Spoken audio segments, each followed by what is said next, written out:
In late February 2019, Kim Kardashian posted a warning to 129 million followers, begging YouTube to protect children from a monster called Momo.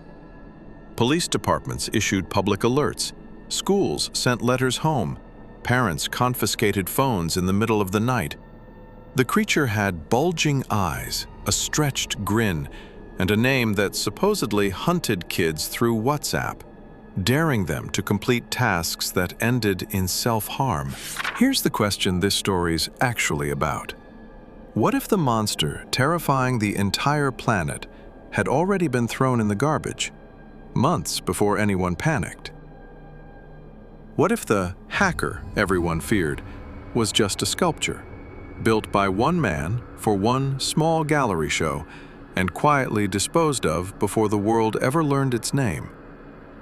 This is the story of Keisuke Aiso, the artist who built Momo, and how he watched from Tokyo as something he made to unsettle a few gallery visitors turned into a global hoax he never asked for, couldn't stop, and had, without knowing it, already ended. In 2016, Keisuke Aiso was invited to contribute to a ghost-themed group show at the Vanilla Gallery in Ginza, Tokyo. Aiso worked in special effects, the kind of trade where you learn to build fear out of latex and wire and plant oil, where the goal's always the same: make something that looks alive enough to be wrong. For this show, Aiso reached back into Japanese folklore to a spirit called ubume, the ghost of a woman who died in childbirth, said to return in the form of a bird woman, haunting the place where she died, searching for the child she lost. Aiso built her out of natural rubber, bulging eyes that didn't blink, a grin stretched too wide for the face holding it, wild matted hair, long spindly limbs that bent in ways human limbs don't bend. He called her Mother Bird. He hauled her into the Vanilla Gallery, set her up among the other ghost-themed pieces, and waited to see what people felt when they looked at her. Not much happened. Visitors walked past. Some stopped, unsettled, and moved on. Someone snapped a photo and posted it to Instagram, a user named J_S_rock in August of 2016. And the image sat there, mostly unnoticed, the way most art photos sit on most Instagram accounts. Mother Bird did her job for a small room in Ginza, and then she didn't do much else. Aiso's said himself that the piece didn't get much attention. He moved on to other projects. He had a family. He had a career built on manufacturing fear in controlled doses for people who walked into a gallery already knowing what they'd signed up for. Mother Bird stayed exactly what she was built to be: rubber and plant oil, sitting in a studio, slowly breaking down the way rubber and plant oil always do. She was never built to last. Aiso hadn't made her out of bronze or resin. He'd made her out of materials that decay, because the piece was never meant to survive past its show. That detail would matter more than anyone could have guessed. For nearly 2 years, that was the whole story. A sculpture, a gallery. A folklore ghost nobody outside a small Tokyo art scene had ever heard of. Then, in July of 2018, somebody cropped the photo.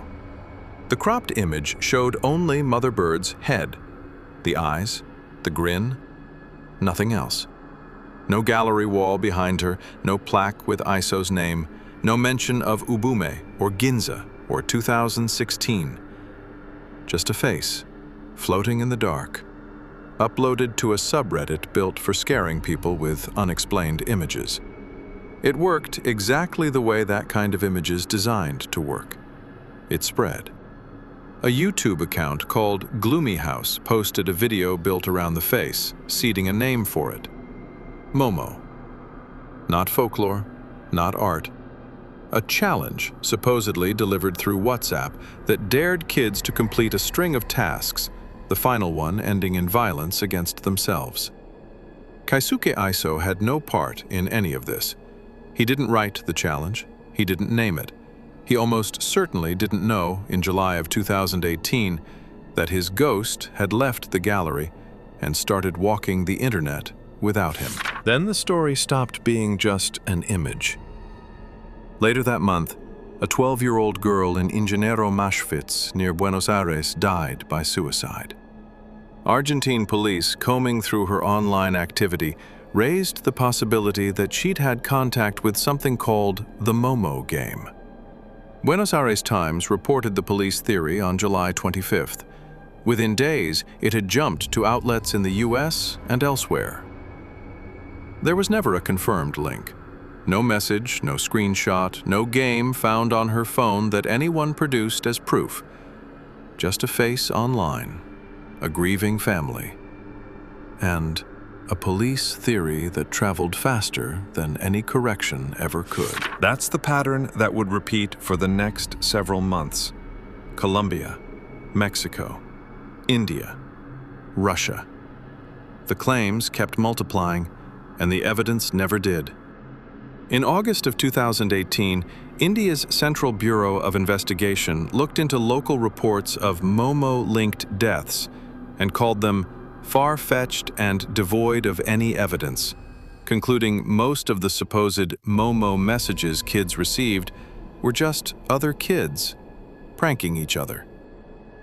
A tabloid claim that 130 teenagers had died from Momo in Russia spread through headlines with no source behind it at all. The Guardian would later note that no evidence ever backed that number up. None of it slowed down.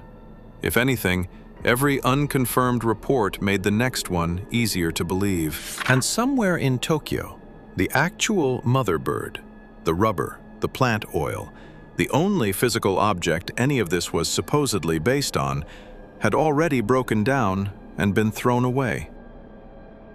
Aiso disposed of her sometime in 2018, not as a statement, not in anger, just the ordinary, practical end of a piece of art that had never been built to survive this long in the first place. He didn't do it because of the panic. As far as the record shows, he didn't even know about the panic yet. He got rid of a decomposing rubber sculpture the way anyone gets rid of a decomposing rubber sculpture.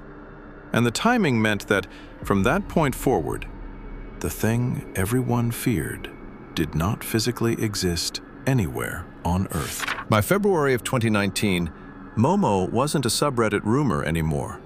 It was a full-blown moral panic, and it had found its biggest stage yet: the United Kingdom. Schools sent letters home warning parents about a WhatsApp suicide game targeting children. Police forces posted public Facebook warnings, the Police Service of Northern Ireland among them. Reports circulated that Momo content was being spliced directly into children's YouTube videos, hidden inside Peppa Pig episodes and Fortnite gameplay, waiting to jump out at kids who thought they were watching cartoons. Then, in late February, Kim Kardashian posted to her Instagram story, addressed directly to YouTube, urging the platform to do something about the videos supposedly terrorizing children. She had roughly 129 million followers at the time. The post didn't start the panic, but it took a rolling international scare and launched it back across the Atlantic, straight into the center of American news cycles, bigger than it had ever been. Newsrooms scrambled for the footage. Parents scrambled to check their kids' phones.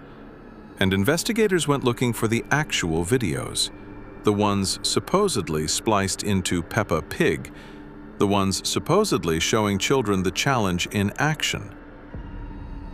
They found nothing. YouTube itself put out a statement. The company said on the record that it had found no evidence any video on its platform actually depicted or promoted a Momo challenge. Such content, they said, would violate their policies immediately if it existed.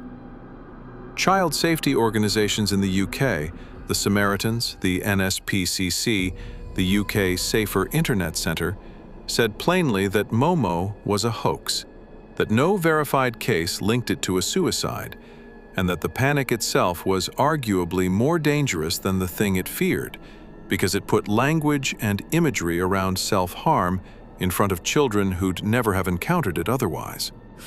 0. That's the number that matters most in this entire story. 0 verified videos. 0 confirmed cases. 0 evidence produced by anyone, anywhere, that the challenge as described had ever actually run on a single child's phone. And back in Tokyo, a reporter finally tracked down the source. Early coverage had gotten the artist wrong entirely. Outlets initially credited the sculpture to a different Japanese artist, Midori Hayashi, who had to publicly deny she'd made it. Internet sleuths kept digging until they landed on the truth. Link Factory, the special effects outfit, and the man behind Motherbird, Keisuke Aiso. In March of 2019, Aiso spoke to The Sun, and then more fully to the Japan Times. He was 43 years old. He had a small child of his own, and he told them something that undercut the entire premise of the panic that had been running for nearly a year. Motherbird was gone. He'd already thrown her away. She'd decomposed, the natural rubber and plant oils breaking down the way they were always going to, and he'd disposed of what was left sometime back in 2018, long before Kim Kardashian's post, long before the UK school warnings, long before any of it reached him. It doesn't exist anymore, he told the Japan Times. It was never meant to last. If you'd have seen it in the state it was in, it would have probably looked even more terrifying. He said something else, gentler, aimed squarely at the fear he'd watched spread without his permission. The children can be reassured. Momo is dead. She doesn't exist, and the curse is gone. But Aiso's feelings about the whole thing weren't simple, and he didn't pretend they were. When Momo first appeared, it was good in a way that it had received some attention. I was pleased, he said. But the way that it's been used now is very unfortunate. People don't know if it's true or not, but apparently the children have been affected, and I do feel a little responsible for it. I feel like I'm in trouble, but it's all out of my hands. He'd built Motherbird to frighten people. That part he never denied. Fear was the whole point of the craft.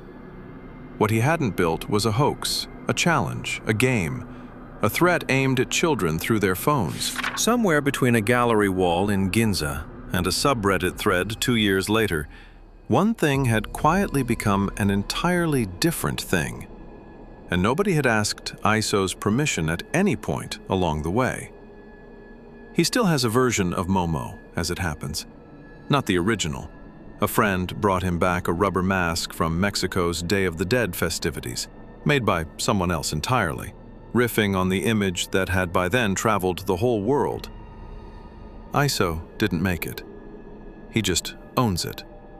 A souvenir of a monster that was never really his to begin with, made in the likeness of a monster he'd already thrown away. Here's what actually happened, laid flat, without the panic wrapped around it. An artist built a sculpture out of Japanese folklore for a small gallery show in 2016. It went almost unnoticed.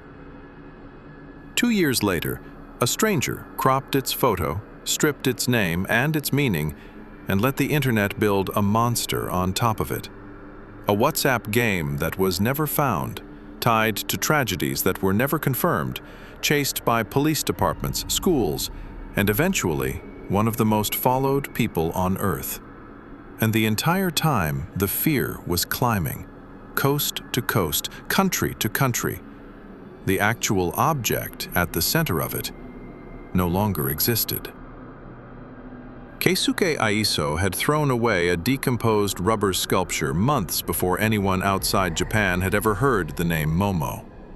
Nobody smashed it in protest. Nobody burned it in defiance. It just rotted, the way it was always going to, and got thrown out like trash, because that's what it was by then. And the world spent the better part of a year terrified of something that was already gone. Later that same year, Hollywood came calling. Orion Pictures announced a Momo horror film, backed by producers behind The Ring and The Grudge, using Aiso's original creation as the basis for the design, his name credited in the press materials, courtesy of Keisuke Aiso. The man who felt a little responsible for a panic he never asked for ended up, however briefly, standing at the edge of the very entertainment industry that had helped turn his gallery piece into folklore all over again. This time, deliberately. No hacker was ever found, because there was no hacker. No verified video was ever produced, because there was nothing to produce. The only thing that was ever real was a rubber sculpture built to look like a grieving ghost, made by a man who wanted to unsettle a room full of strangers for one night in Tokyo, and who never once asked for the rest of it. If this is the kind of story you want more of, subscribe. There are a lot more faces behind the monsters worth knowing about, and we're just getting started.